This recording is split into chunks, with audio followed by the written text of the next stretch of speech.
Here at home today, one local high school dealt with its own active shooter who forced them to use all of their training. Take a look.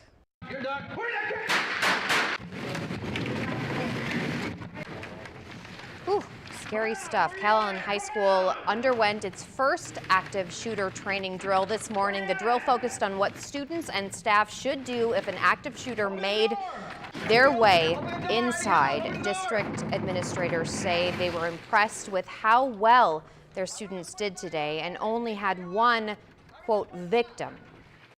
Our students did an amazing job. They were great participants. It is the quietest I have ever heard the halls at Calallen High School. So they were very serious. They took it very seriously. Their reaction times were amazing. They did everything we have been asking them to do in a real situation. So they put their learning to work. And today's drill was conducted by the Corpus Christi Police Department, and other officers observed the drill. The goal of the drill was to gather information and also ensure students and staff are prepared for any type of situation they could possibly face. So good for them.